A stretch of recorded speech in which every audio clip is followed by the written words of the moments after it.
ஒவ்வொரு முஸ்லிமும் குர்பான் ஏன் கொடுக்க வேண்டும், குர்பானியினுடைய சிறப்பு என்ன என்பதை நாம் அறிந்து வைத்திருக்க வேண்டும்.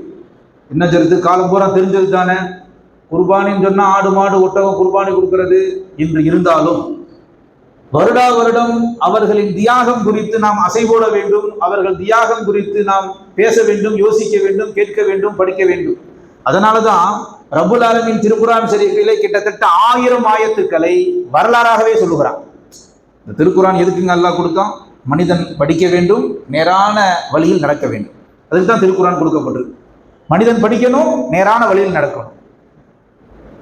கொடுக்கப்பட்ட இந்த திருக்குர்ஆன் ஷரீஃப் 6666 ஆயத்துக்களில் சுமார் 1000 ஆயத்துக்களை அல்லாஹ் வரலாறாகவே சொல்லுகிறான். அதிலும் குறிப்பாக இப்ராஹிம் அலைஹிஸ்ஸலாத்து வஸலாம் அவருடைய வரலாறுகள் குறித்து சொல்லுகிற பொழுது அற்புதமான வரலாறுகளை இந்த சமூகத்திற்கு படிப்பனையாக ரப்புல் ஆலமீன் ஆக்கி வைத்திருக்கிறான். அப்படி இப்ராஹிம் நபி என்ன தியாகம் பண்ணிட்டாங்க என்று பார்க்கிற பொழுது அன்பிற்குரியவர்கள், நம்முடைய அறிவுக்கு அப்பாற்பட்டு யோசிக்கக்கூடிய அளவிற்கு அவர்களுடைய தியாகங்கள் இருக்கிறது. நம்ம எல்லாம் 3 நேரம் சாப்பிடுவோம் இல்லைங்களா?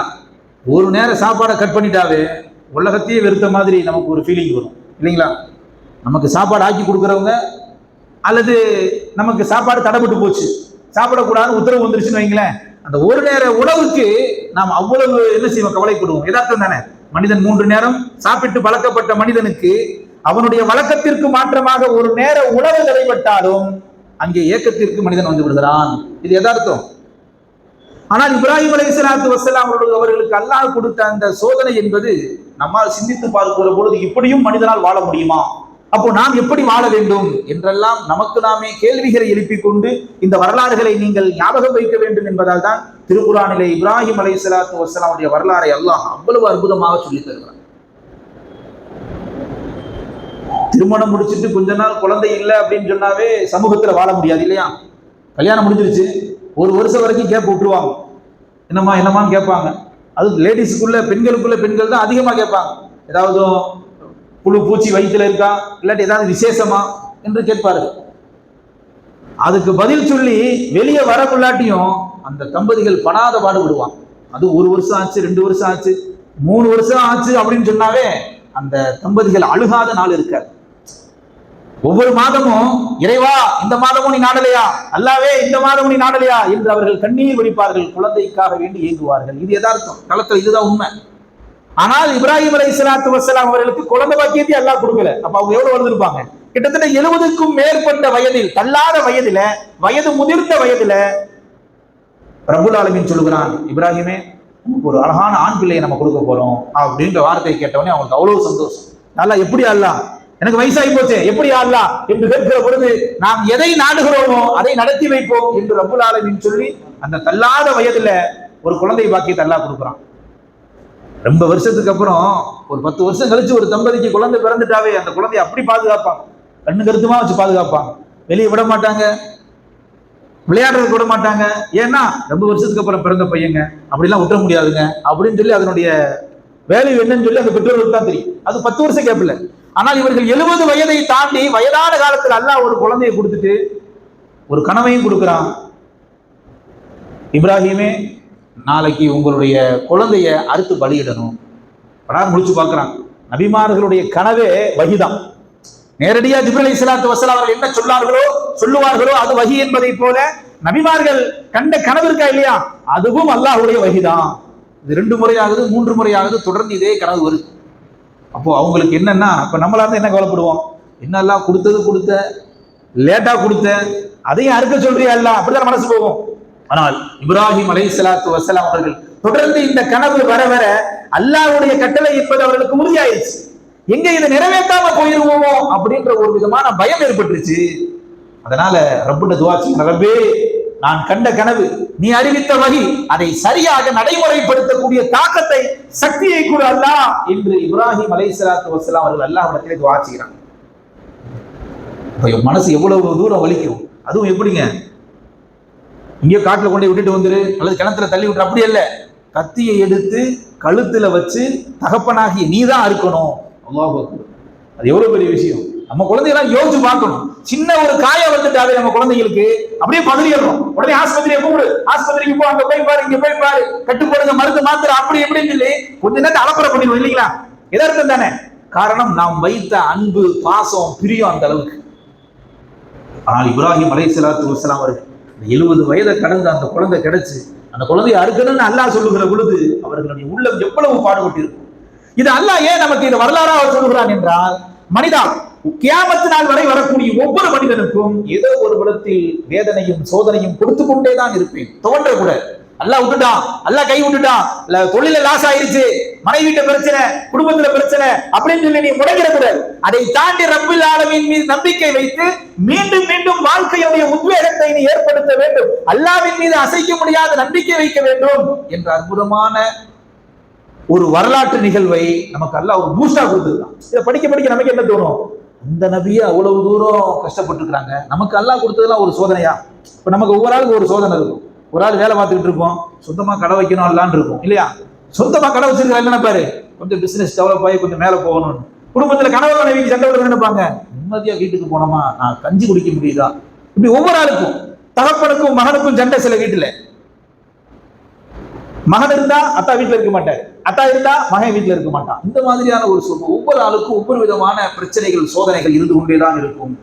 இப்ராஹிம் அலைஹிஸ்ஸலாத்து வஸ்ஸலாம் அவருடைய வாழ்க்கையை படிக்கிற நீ, வாழ்க்கையினுடைய விஷயங்களை கேட்குகிற நீ உள்வாங்கிக் கொள்ள வேண்டும். அல்லாஹ் நமக்கு கொடுத்ததெல்லாம் ஜுஜுபி மேட்டர், சாதாரண விஷயம். நமக்கு கொடுத்ததெல்லாம் சோதனையே கிடையாது. அதை கம்பேர் பண்ணுகிற பொழுது என்ற ஆக்கப்பூர்வமான ஈமானுக்குள் இந்த மனிதன் வர வேண்டும் என்பதால் தான் திருக்குரானிலே அல்லாஹ் இப்ராஹிம் அலைஹிஸ்ஸலாத்து வஸ்ஸலாம் அவருடைய அந்த வரலாறை சொல்லுகிறான். அப்ப தொடர்ந்து அந்த வரலாறு நமக்கெல்லாம் தெரிஞ்சதுதான். திரும்ப திரும்ப கேட்கணும், திரும்ப திரும்ப சொல்லணும். இது யாருடைய ஏற்பாடு? அல்லாஹ்வின் ஏற்பாடு. அதனாலதான் பாருங்க, வருஷா வருஷம் பக்ரீத்ல ஆடு இல்லாம குர்பானி நடக்குமா? பக்ரீத் நடக்குமா? சொல்லுங்க பார்க்கலாம். மாடு கொடுக்காம எங்கேயாவது பக்ரீத் செய்ய முடியுமா? ஒட்டகம் இருக்கக்கூடிய பகுதியில ஒட்டகத்தை இருக்காம குர்பான் நிறைவேறுமா? அப்போ வருஷ வருஷம் நீ ஆடு, மாடு, ஒட்டகம் குர்பானி கொடுக்க நீ நிக்கிற அந்த நொடி, இதனுடைய வரலாறு பின்னணி 5000 ஆண்டுகளுக்கு முன்னால் அரபிய பாலைவனத்திலே ஒரு மனிதன், தனி மனிதனுடைய தியாகம், தனி மனிதனுடைய உணர்வு பூர்வமான செயல் பின்னணியில இருக்கிறது. சும்மா ஒரு 10,000 ரூபாய், 5,000 ரூபாய், 20,000 ரூபாய்க்கு ஒரு ஆட்டை வாங்கி படுத்து போட்டு அறுத்து முடிஞ்சதுப்பா குர்பானி என்பது அல்ல. அதை தாண்டி உணர்வு பூர்வமாக இஸ்லாமியர்கள் அந்த குர்பானியோடு கலக்கப்பட வேண்டும். ஈமானிய உணர்வு, காலம் அடக்கி இந்த சேர்ல உட்கார்ந்து கால் ஒடிச்சு, ஈமானிய உணர்வோடு அவன் இருக்க வேண்டும் என்பதால் தான் அந்த அற்புதமான வரலாறு தொடர்ந்து சொல்லப்பட்டு கொண்டே இருக்கிறது. சரி, அறுக்கிறதுக்கு அல்லாஹ் சொல்லிட்டான்.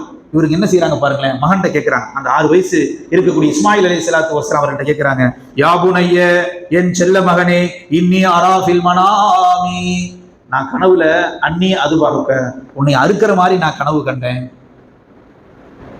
ஃபல்லூர் மாத்தரா யாபதி இஃபால், ஓ தந்தையே, நீங்க என்ன கண்டீங்களோ அதை நீங்க செஞ்சிருக்கு.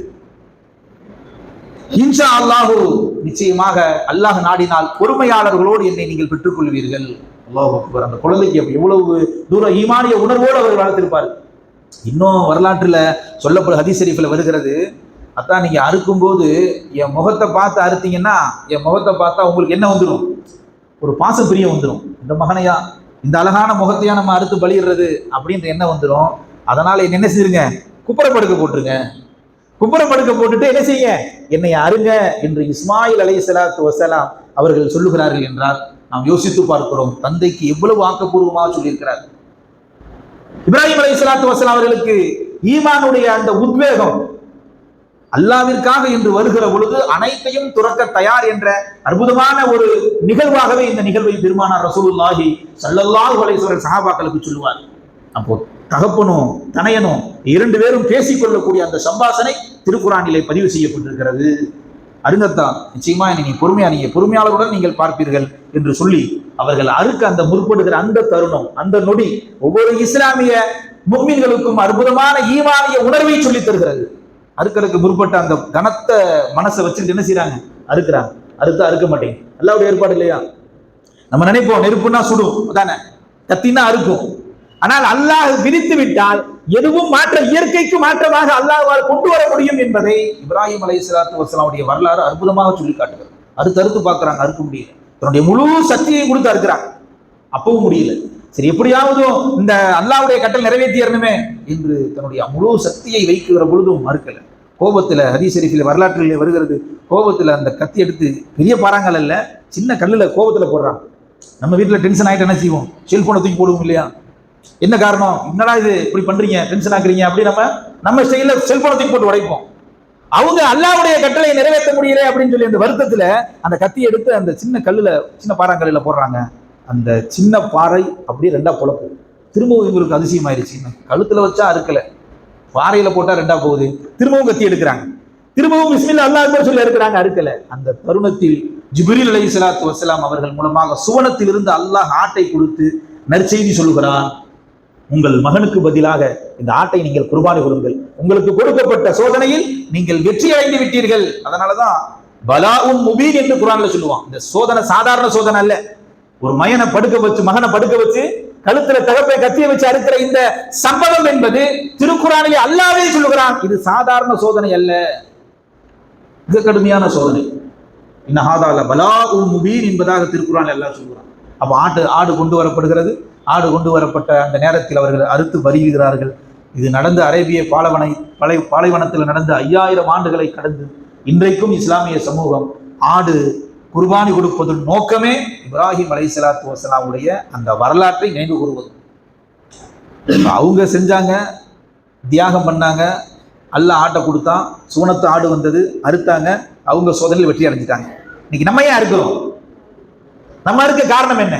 கேட்டார்கள் சஹாபாக்கள், யா ரசூலல்லாஹ் குர்பானி கொடுக்கணும்னு சொல்லுங்க, அப்படின்னா என்ன?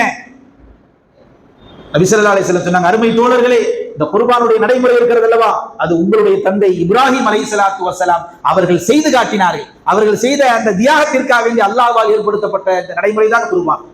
சரி யா ரசூலல்லாஹ், நீங்க சொல்றது சரி, நமக்கு என்ன புண்ணியம், நமக்கு இதுல என்ன கிடைக்கும்? அவங்க செஞ்ச தியாகத்துக்கு ஓகே, நமக்கு என்ன கிடைக்கும் என்று சஹாபாக்கள் கேட்கிற பொழுது பெருமானார் ரசூல் ஸல்லல்லாஹு அலைஹி வஸல்லம் சொன்னார்கள், அருமை தோழர்களே, ஒவ்வொரு முடிக்கும் பகரமாக அல்லாஹ் ஒரு நன்மையை உங்களுக்கு எழுதுகிறான். அல்லாஹ் ஒரு ஆட்டுக்கு குர்பானி கொடுக்கிறோம்னு சொன்னா அந்த ஆட்டினுடைய முடி லட்சக்கணக்கில் இருக்கும் இல்லையா, அது எண்ணி முடிக்க முடியுமா? எப்படி பல ஆயிரம் பல லட்சங்கள் உடையதாக அந்த முடி இருக்கிறதோ அதுபோன்று உங்களுடைய பாவங்கள் மன்னிக்கப்பட்டு நன்மை எழுதப்படும் என்று பெருமானார் ரசூலுல்லாஹி ஸல்லல்லாஹு அலைஹி வஸல்லம் சொன்னார்கள். மாத்திரமல்ல, 40 சட்டங்கள் இப்ராஹிம் அலைஹிஸ்ஸலாத்து வஸ்ஸலாம் அவர்களுக்கு ஒரு மார்க்கம் இருந்துச்சு இல்லையா, அவங்களுக்கும் வேதம் கொடுக்கப்பட்டுச்சு. அவர்களுக்கு கொடுக்கப்பட்ட 40 சட்டங்கள்ல நமக்கு குர்பானி என்பதும் ஒரு சட்டமாக ஆக்கப்பட்டிருக்கிறது. நிறைய சட்டம் அவங்களுக்கு இருக்கு. அவங்களுக்கு சொன்ன எல்லா சட்டத்திலையும் பார்த்தீங்களா 40 சட்டத்தை நமக்கு எல்லாம் கொடுத்துட்டான். அந்த 40ல பிரதான சட்டமாக இருப்பது குர்பான். அவர்கள் செய்த அத்துணை நன்மை தியாகத்தையும் ரப்புல் ஆலமீன் நமக்கு தருகிறான், நன்மையாக தருகிறான், பாவத்தை மன்னிக்கிறான். அது மாத்திரமல்ல, நபி ஸல்லல்லாஹு அலைஹி வஸல்லம் சொன்னார்கள், இதை நீங்க ஏதோ ஒரு செய்தியா கடந்து போயிடக்கூடாது என்பதற்காக வேண்டிய ஆர்வம் ஊட்டுறாங்க பாருங்க. நீங்க அந்த குர்பானி கொடுக்கும்போது சங்கில கத்தியை வச்சு அறுத்து ரத்தம் ஓடுது இல்லையா, அந்த ஒவ்வொரு சொட்டு ரத்தத்திற்கும் பகரமாக ரப்புல் ஆலமீன் உங்களுக்கு நன்மையை பதிவு செய்கிறான். அப்பதான் ஆர்வப்படுவோம், நமக்கு குர்பானி கொடுக்கணும், தினந்தோறும் கறி சாப்பிடுவோம், வாரத்துக்கு ஒரு முறை கறி சாப்பிடுவோம் இல்லையா. ஆனால் இறைவனுக்காக என்று வாழ்க்கையில் ஒரு முறை அல்லது தொடர்ந்து எந்த குடும்பங்களில் குர்பானி கொடுக்கப்படுகிறதோ அந்த ரத்தங்கள் பீச்சு ஓடும் காலமெல்லாம் நம்முடைய எல்லா தீய அமல்களையும் அல்லாஹ் போக்கி நன்மையான விஷயங்களை அல்லாஹ் தஆலா நமக்கு எழுதுகிறான் என்ற செய்தியை பெருமானார் ரசூலுல்லாஹி ஸல்லல்லாஹு அலைஹி வஸல்லம் சொல்லி காட்டுகிறார். பண்டைய காலத்துல எல்லாம் எப்படி குர்பானி கொடுப்பாங்க அப்படின்னு அறியாமை காலத்துல, இஸ்லாம் வருவதற்கு முன்னால ஆடை அறுத்துருவாங்க, அறுத்து மாமிசம் சாப்பிட மாட்டாங்க, அந்த கறி எடுத்து செவுத்துல அப்பிடுவாங்க. இன்னும் சில பேர் அது ரொம்ப புனிதமானதுன்னு சொல்லி அந்த கறி எடுத்து உடம்புல எல்லாம் பூசிக்கிடுவாங்க, ஆடையெல்லாம் பூசிக்கிடுவாங்க. இதைத்தான் பெருமானார் ரசூல் ஸல்லல்லாஹு அலைஹி வஸல்லம் தடுத்தார்கள். அல்லாஹ்வின் பெயர் கூறி அறுக்கப்பட்டது அது உணவாக நீங்கள் சமைத்து சாப்பிட வேண்டுமே ஒழிய அதை தூக்கி வீசுவதோ அல்லது அந்த ரத்தத்தை உடம்புல தேய்ச்சிக்கிறதோ அது என்ன ஆகாது, அது இஸ்லாத்தினுடைய அடிப்படை கோட்பாடாக அது ஆகாது, எனது வழிமுறையும் இல்லை என்று அந்த மூடப்பழக்கத்தை பெருமானார் ரசூலுல்லாஹி ஸல்லல்லாஹு அலைஹி வஸல்லம் தடை செய்கிறார். அந்த மாதிரியான ஐயாமுல் ஜாஹிலியா காலத்துல அந்த குர்பானுடைய கறியை வச்சிருந்தாங்க. பெருமானார் ரசூல் ஸல்லல்லாஹு அலைஹி வஸல்லம் காலத்துல அந்த குர்பானி கறி இறைவனுக்காக வேண்டிய இபாதத் என்றும், இன்னும் அந்த இபாதத்திலே உணர்வு பூர்வமாக இப்ராஹிம் அலைஹிஸ்ஸலாத்து வஸ்ஸலாமுடைய வாழ்வியலை வரலாறை ஞாபகப்படுத்தி தியாக மனப்பான்மையை வளர்த்துக் கொள்ள வேண்டும் என்றும், அறுக்கப்பட்ட அந்த கறிகளை 3 பங்காக ஆக்கி ஒன்று தனக்கும் இன்னொன்று பங்கு உறவினர்களுக்கும் மற்றொன்று நம்ம பகுதியிலே வாழக்கூடிய மக்களுக்கும் கொடுக்க வேண்டும் என்ற அற்புதமான செயல்முறை விளக்கத்தை பெருமானார் ரசூலுல்லாஹி ஸல்லல்லாஹு அலைஹி வஸல்லம் அவர்கள் நமக்கு கற்றுத்தருகிறார். அப்போ குர்பான் என்பது ஏதோ ஒரு செயல் என்று நாம் ஒதுக்கிவிட முடியாது. இன்னொரு செய்தியும் ஒரு நபி ஸல்லல்லாஹு அலைஹி வஸல்லம் தெளிவாக சொல்லுவாரு, குர்பானி கொடுக்க தகுதி இருந்தும் குர்பானி கொடுக்காதவர்கள் நம்முடைய ஈதுடைய முஸல்லாவிற்கு வர வேண்டாம் என்று பெருமானார் ரசூலுல்லாஹி ஸல்லல்லாஹு அலைஹி வஸல்லம் தடை செய்தார். ஒரு சில பேர் எப்படி விளங்கிக்கிறாங்கன்னா, குர்பானி இந்த வருஷம் கொடுத்துட்டோம், முடிஞ்சது அடுத்த வருஷம் கொடுக்க வேண்டாம்னு சொல்லி, நமக்கு கடமை இருக்கும் காலமெல்லாம் மவுத்து வரைக்கும் குர்பானை கொடுத்துக்கிட்டு தான் இருக்கும். கடமை இருக்கும் காலமெல்லாம் மவுத்து வரைக்கும் அந்த குர்பானியை தொடர்ந்து கொடுத்து கொண்டே தான் இருக்க வேண்டும். கொடுக்கும் காலமெல்லாம் ரப்புல் ஆலமீனுடைய அன்பையும் அருளையும் பெற முடியும் மாத்திரமல்ல, நம்முடைய சந்ததிகளுக்கு ஒரு மிகப்பெரிய முசீபத்தில் இருந்து பாதுகாக்கும். நபி ஸல்லல்லாஹு அலைஹி வஸல்லம் அவர்களுக்கு சில நேரங்கள்ல அல்லாஹ் தஆலா சோதனைகளை கொடுத்துட்டு அதை நீக்குவதற்கு ரப்பே வழியை சொல்லுவான். இன்னா ஆத்தைனாக்கல் கௌசர் ஃபஸல்லி லி ரப்பிக வன்ஹர். ஃபஸல்லி லி ரப்பிக, உன்னுடைய ரப்பை நீங்க தொழுங்க, வன்ஹர், ஆடை குர்பானி கொடுங்கள், ஆடு அறுத்து சதகா செய்யுங்கள். அப்போ ஒரு மனிதன் குர்பானி கொடுப்பது அல்லது சதகா செய்வது அவன் குடும்பங்களில் ஏற்படக்கூடிய எல்லா விதமான பலாய் முசீபத்துகளை நீக்கும் என்பதால் தான் ரப்பு குர்பான் என்ற அந்த அற்புதமான வாசகத்தை அல்லாஹ் பதிவு செய்கிறான். வன்ஹர், வன்ஹர்னா அறுத்து பலியிடுங்கள் என்றார். இன்றைக்கும் நம்முடைய முன்னோர்களுடைய குடும்பங்கள்ல நம் மூதாதையர்கள் என்ன செய்வாங்கன்னா, குடும்பத்துல ஒரே பிரச்சனையா வருது அப்படின்னு சொன்னா நியத்து வச்சிருவாங்க, யா அல்லாஹ் என்னுடைய இந்த பிரச்சனையெல்லாம் நீங்கணும், நீங்கி விட்டால் ஒரு ஆட்டை அறுத்து சதக்கா கொடுக்கிறேன். அதை அவங்க சதக்கா கொடுத்து நம்ம சாப்பிடக்கூடாது, சதக்கா நியத்து வச்சுட்டா நம்ம சாப்பிடக்கூடாது, அதை முழுக்க முழுக்க ஏழை எளிய மக்களுக்கு தான் கொடுக்க வேண்டும். அந்த நடைமுறை எப்படி வந்தது? பெருமானார் ரசூல் ஸல்லல்லாஹு அலைஹி வஸல்லம் அவர்களுக்கு அல்லாஹ் சில நேரங்களில் சோதனையும் கொடுத்து அந்த சோதனையை நிவர்த்தி செய்யும், அந்த சோதனையிலிருந்து வெளிவரக்கூடிய வகையில் அல்லாஹ் சில விஷயங்களையும் சொல்கிறான். இன்னா ஆத்தைனாக்கல் கௌசர் ஃபஸல்லி லிரப்பிக, உங்களுக்கு சோதனை நீங்க வேண்டுமா, பிரச்சனை நீங்க வேண்டுமா, அல்லாஹ்விடத்திலே அழுது புலம்புங்கள். ஃபஸல்லி லிரப்பிக, ரப்ப தொழுங்க. அதோடு நிறுத்தல, அல்லாஹ் தொழுகையோடு நிறுத்தல, வன்ஹர், அறுத்து பலியிடுங்கள், நிச்சயமாக உங்களுடைய சோதனைகள் நீங்கும். இப்ப நேர இப்ராஹிம் அலைஹிஸ்ஸலாத்து வஸ்ஸலாம் அவங்களுடைய சம்பவத்துக்கு வந்துருவோம். அவங்களை அல்லாஹ் சோதிச்சான். எப்படி சோதிக்கிறான்? பையனை அறுத்து பலியிடணும்னு சோதிக்கிறான். சோதனையோட இறுதியில ஒரு ஆட்டை கொடுத்து அறுத்து பலியிடுங்கள், உங்களுக்கு கொடுக்கப்பட்ட சோதனையிலிருந்து நீங்கள் வெற்றி அடைந்து விட்டீர்கள், உங்களுக்கு கொடுக்கப்பட்ட சோதனை நீக்கப்படுகிறது. அப்போ குர்பான் என்பது நமக்கு ஏற்படக்கூடிய சோதனைகளை நீக்குவது மாத்திரமல்ல, அல்லாஹ்விடத்தில் ஐக்கியமாகக்கூடிய ஒரு அற்புதமான இபாதத்தாகவும் இருக்கிறது. இன்னைக்கு சில பேர் என்னன்னா, வருஷம் வருஷம் கொடுக்கணும், கொடுக்காட்டினா நம்மளை தப்பா எடுத்துக்கிடுவாங்க என்ற நியத்தில் கொடுத்தால் அவன் குர்பானியே கூடாது. சில பேர் அப்படிதான், வருஷம் வருஷம் கொடுத்தாச்சு, இந்த வருஷம் கொடுக்காட்டி நம்மளை தப்பா எடுத்துக்கிடுவாங்க, அதனால இந்த வருஷம் கொடுத்துடலாம், இந்த நியத்து உள்ள புகுந்துட்டாவே அந்த குர்பான் ஏற்றுக்கொள்ளப்படாது, அது மக்களுக்கான குர்பானியாக மாறி. அல்லாஹ் எனக்கு நீ செல்வத்தை கொடுத்தாய், நிம்மதியாக வாழ வைத்தாய், உனக்கு கண்ணியப்படுத்த வேண்டும், உன்னுடைய வார்த்தையை மதிக்க வேண்டும். இப்ராஹிம் அலைஹிஸ்ஸலாத்து வஸ்ஸலாம் அவர்களுடைய தியாகத்தை நான் நினைவு கூற வேண்டும் மாத்திரமல்ல, எங்கள் நபி வாழும் காலமெல்லாம் குர்பானி கொடுத்திருக்கிறார்கள், நான் தொடர்ந்து குர்பானி கொடுக்கிறேன் என்ற நியத்தோடு கொடுக்கும் அந்த குர்பானியை ரப்புல் ஏற்றுக்கொள்வானே ஒழிய, பிறருக்காக அவர் கோச்சுக்குவார், அவர் சங்கடப்படுவார், இவர் சங்கடப்படுவார், வருஷம் வருஷம் குர்பானி கொடுத்து சொந்தத்தை பூரா கூப்பிட்டு என்ன செஞ்சோம், சாபானாக்கி போட்டோம், அப்ப இந்த வருஷம் கூப்பிடாட்டி சரியா வரா, இந்த மாதிரியான எண்ணங்களில் இருந்து நாம் வெளியே வந்துடணும். இன்னும் சில பேரு எங்க தெரிந்து தானம் கொடுக்கறதுலே சிறந்த தானம் எது? குமர் காரியத்துக்கு கொடுக்கறது தானே. ஆமா, அப்ப இந்த குர்பானியை வருஷம் வருஷம் தான் கொடுத்துட்டு தானே இருக்கிறோம். நம்ம குர்பானை கொடுக்காட்டி யாராவது கறி நம்ம கொடுத்துருவாங்க, நம்ம கறியை சேர்ந்து சாப்பிட்டு தானே இருக்கு வருஷம் வருஷம். அந்த காசை கொண்டு போய் எங்க கொடுத்துடலாம், நம்ம குமர் காரியத்துக்கு கொடுத்தா சரியா வருமா அப்படின்னு கேட்கிறாங்க. அதுக்கு நல்லா சில கடமைகளை வச்சிருக்கிறான், அந்த கடமையை நம்ம தான் நிறைவேற்று. குமர் காரியத்துக்கு அல்லாஹ் இன்னொரு கூட ஏற்பாடு பண்ண முடியும், ஆனால் குர்பானி உனக்கு கடமை என்றால் அந்த கடமையை நீக்குவது உன்னால் மட்டும்தான் முடியும், இன்னொரு ஆள் நீக்க முடியாது இல்லையா? அப்ப குர்பானிக்கு என்று ஒரு தொகையை நீங்கள் எடுத்து வைத்தால் அது அதுக்குத்தான் நீங்க பயன்படுத்தினுமே ஒழிய, இதுக்குன்னு எடுத்து வச்சிருந்தேன் அந்த காசை நான் குமருக்கு கொடுக்குறேன்னு கொடுக்க கூடாது. இப்படி ஒரு ஆப்ஷன் வேற வழியே இல்லை. அந்த மாதிரியான ஒரு குமருக்கு உதவி செய்யறதுக்கே ஆள் இல்லை, என்னை விட்டா யாரும் இல்லை. இந்த மாதிரி ஒரு நிர்பந்தம் இருந்தால் அந்த ஆண்டு மட்டும் கொடுக்கலாம், அப்படிலாம் நிர்பந்தம்லாம் கிடையாது. இவர் இல்லாட்டி அவர், அவர் இல்லாட்டி இன்னொருத்தவர், இவர் இல்லாட்டி இன்னொருத்தவர், ஏதோ ஒரு வகையில குமர்காரியம் நிறைவேறும். குமர்காரியத்திற்கு கொடுப்பது சிறந்ததுதான், ஆனால் அதற்காக வேண்டி நான் குர்பானி கொடுக்க வேண்டிய கடமையை நிறுத்திவிட்டு கொடுக்கிறேன் என்று சொல்லுவது முறையல்ல. இன்னும் சில பேர் இந்த ரொம்ப மெத்தப்படுத்தது மாதிரி நினைப்பு, ஹஜ்ஜுக்கு போறதை விட நம்ம என்ன செய்யலாம், குமர்காரியத்துக்கு கொடுக்கறது சிறந்தது அப்படின்னு. குமர்காரியத்திற்கு கொடுப்பது சிறந்தது, மாற்று கருத்து அல்ல. ஆனால் ஹஜ்ஜுடைய கடமை உனக்கு வந்துருச்சுன்னு சொன்னா அந்த ஹஜ்ஜை நிறைவேற்று. அதுக்கு மேல காசு இருந்தா எவ்வளவு வேணாலும் சதக்கா பண்ணு, குமருக்கு கொடு, குமரனுக்கு கொடு, இன்னும் எவ்வளவு சதக்கா இருக்கோ எல்லா சதக்காயும் கொடு. ஹஜ் என்பது உண்மையில தனிப்பட்ட முறையில் அல்லாஹ்வால் கடமையாக்கப்பட்ட ஒன்றை நிறுத்தி வைத்து விட்டு நான் அங்க கொடுக்குறேன், இங்க கொடுக்குறேன், அதை விட இது சிறந்தது, இதை விட அது சிறந்தது என்று உங்களுடைய குறுகிய அறிவை வைத்துக் கொண்டு, அல்லது யாரோ ஒரு ஆள் போராள் வர்றாரு சொல்ற பேச்சை கேட்டுக்கிட்டு நம்முடைய கடமையை நாம் காலம் தாழ்த்தினால் குற்றவாளி நாம் தான். இன்னொரு ஆப்ஷன் இருக்கு, ஒரு முறை ஹஜ் பண்ணிட்டார், காசு நிறைய இருக்கு, இன்னொரு முறை போகணுமா அப்படின்னா கடமை இல்லை. இப்போ என்ன செய்யலாம், அந்த காசை எடுத்து நீ யாருக்கு வேணாலும் கொடுக்கலாம், குமருக்கும் கொடுக்கலாம், யாருக்கும் கொடுக்கலாம், தப்பு இல்லை. சில பேர் அப்படித்தான். கடமையான ஹஜ் என்பது அவருக்கு நிறைவேற்றப்பட்டு விட்டால் பிறகு அவர் நினைத்தால் போகலாம், இல்லாட்டி போகாம அந்த காசு ஏழை மக்களுக்கு கொடுக்கலாம். ஹஜ்ஜே செய்யாம காசு பணங்களை அல்லாஹ் கொடுத்து உனக்கு கடமை என்று அல்லாஹ் விதித்த பிறகு அந்த கடமையை நிறைவேற்றாமல் இன்னொரு கடமை இதை விட அது சிறந்தது, அதை விட இது சிறந்தது, நான் பள்ளிவாசலுக்கு அது கொடுக்குறேன், மதரசா கொடுக்குறேன், அதெல்லாம் நன்மைதான். ஆனால் உனக்கு இருக்க வேண்டிய அந்த கடமையை முடித்து விட்டு கொடுக்கணும். அப்புறம் சில வீட்டுல பாத்தீங்கன்னா இதெல்லாம் சந்தேகமாக கேட்டதால சொல்றேன்.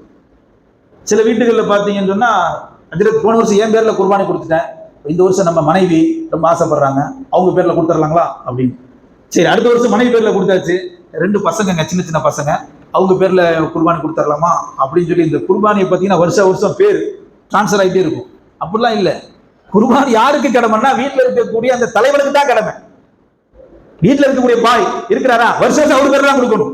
வீட்டில் சைடில் வந்து பொம்பளைங்களாம் ஒரு மசாலா சொல்லி அமைச்சிருவாங்க, இல்ல போன வருஷம் உங்க பேர்ல கொடுத்துட்டீங்க, இந்த வருஷம் என் பேர்ல கொடுக்க சொல்லுங்க, அவங்க வீட்டுல அப்படிதான் போன வருஷம் கொடுத்தாங்களாம் அப்படின்னு அவங்க சட்டம் சொல்லும் பொழுது நம்ம தெளிவா சொல்லணும், அம்மா கடமை எனக்கு தான், நான் கொடுத்தா உங்களுக்கும் கடமை நீங்கிரும், நான் கொடுத்தா என் பேர்ல குர்பானி கொடுத்தா உங்களுக்கும் நன்மை வந்து சேர்ந்துடும். பெருமானார் ரசூல் ஸல்லல்லாஹு அலைஹி வஸல்லம் சொன்னாங்க, குர்பானி ஒரு குடும்பத்துல குர்பானி கொடுக்கப்படுதுன்னு சொன்னா அது அவருடைய அந்த குடும்பத்தினுடைய தலைவர் பேர்ல கொடுக்கப்படும் இல்லையா, அந்த குடும்பத்திற்கே நன்மைகள் சேர்க்கப்படும். ஆனால் கடமை என்பது யாரு, அந்த குடும்ப தலைவன் பேர்ல தான் கொடுக்கும், மனைவி பேர்ல கொடுக்கக்கூடாது. இல்லை திருத்தி என் மனைவிக்கு ப்ராப்பர்ட்டி இருக்குது, தனியா சொத்து பத்துக்கள்லாம் இருக்குது, வாடகையெல்லாம் நிறைய வருது, அந்த மாவும் செல்வ சீமாட்டியா இருக்குன்னா அந்த அம்மா பேர்லையும் கொடுக்கணும். இல்லை திருத்தி ஒண்ணு போதுமே அப்படி போயிடக்கூடாது, அது கஞ்சத்தனம். அல்லாஹ் கொடுத்திருக்கிறான்ல, உங்களுக்கு எப்படி ப்ராப்பர்ட்டி கொடுத்திருக்கிறானோ மனைவிக்கும் அல்லாஹ் தஆலா தனியாக சொத்து பத்துக்களை கொடுத்திருந்தால் அவர்கள் மீதும் கடமை 2 ஆள் கொடுக்கணும். இவர் பேர்லயும் நிறைய சொத்து இருக்கு, மனைவி பேர்லயும் சொத்து இருக்குது, 2 ஆள் கொடுக்கணுமா, ஆனா ஒண்ணுதான் கொடுப்பாங்க சில வீட்டுல. மகன் ஐடியில் சம்பாதிக்கிறாருங்க, மாசம் பார்த்தீங்கன்னா 2 லட்சம் 3 லட்சம் சம்பாதிக்கிறாரு, சரி அவருக்கும் தனியாக ப்ராப்பர்ட்டி இருக்குது, இல்லை அத்தா கொடுக்குறாருங்க, அத்தா பேர்லயே நாங்கெல்லாம் உள்ள இன்க்ளூட் ஆயிருவோங்க அப்படிங்கிறது, அதுவும் தவறு.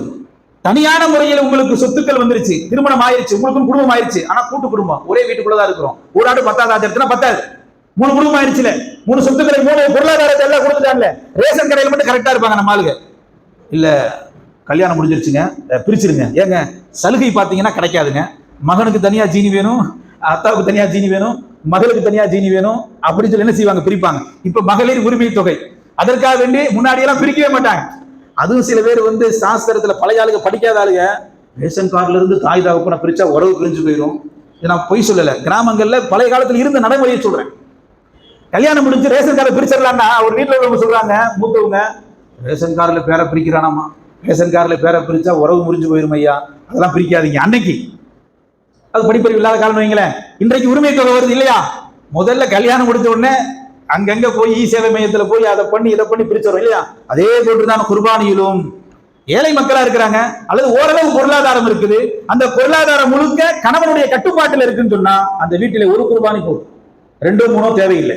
மனைவிக்கு தனியா ப்ராப்பர்ட்டி, மகன் தனியாக பல லட்சங்கள் சம்பாதித்து அவன் மேல தனியா ப்ராப்பர்ட்டின்னா அவன் மீதும் தனியாக கடமையாக ஆகும் என்பதை ஞாபகப்படுத்திக்கிறது ஒண்ணு.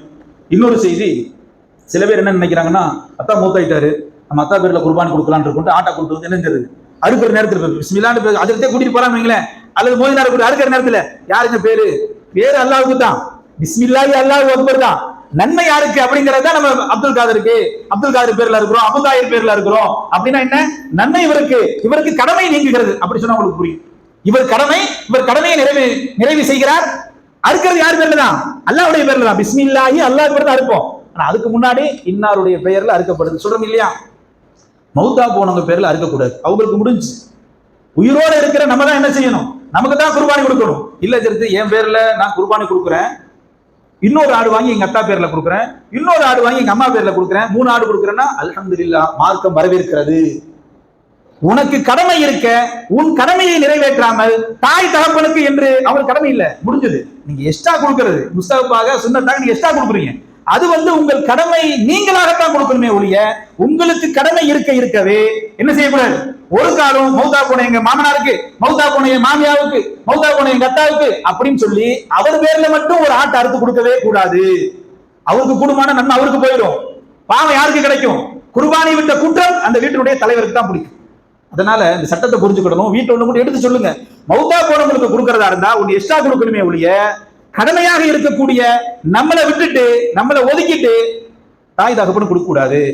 இந்த பயான சில பேர் அறகுறையா கேட்டு தப்பா வழங்கிடுவாங்க. என்ன மௌத்தா போனவங்களும் அதிர்த்து கொடுக்க கூடாதுன்னு சொல்றாராமா, நாங்கெல்லாம் அப்படித்தான் கொடுத்துட்டு இருக்கோம் அப்படின்னு அந்த இடையில ஒரு ஆள் அறகுறையா வழங்கிட்டு வெளியே விமர்சனம் பண்ணும். நான் திரும்பவும் சொல்றேன், ஒரு ஆள் தனி நபர் குர்பானி கொடுக்கலாம், இன்னொரு ஆடு வாங்கி அத்தா அம்மாவுக்கு கொடுக்கலாம், கூடுமா கூடும். ஆனால் இவர் பேர்ல கொடுக்காம ஒரு ஆட்டை வாங்கி தாய் தகப்பனுக்குன்னு சொல்லி மௌத்தா போனவங்க கொடுக்கலாமா, கொடுக்க கூடாது. நன்மை அவங்களுக்கு போயிடும். குர்பானியை விட்ட குற்றம் நம்மை சாரும். ரப்புல் ஆலமீன் எல்லா விதமான சட்டங்களையும் தெளிவாக புரிந்து நடக்கக்கூடிய வாய்ப்பையும் வாழ்வையும் ரப்புல் ஆலமீன் நமக்கு வழங்குவானாக. வாஹிர் தாவானா அல்ஹம்துலில்லாஹி ரப்பில் ஆலமீன். அஸ்ஸலாமு அலைக்கும் வரஹ்மத்துல்லாஹி வபரகாத்துஹு.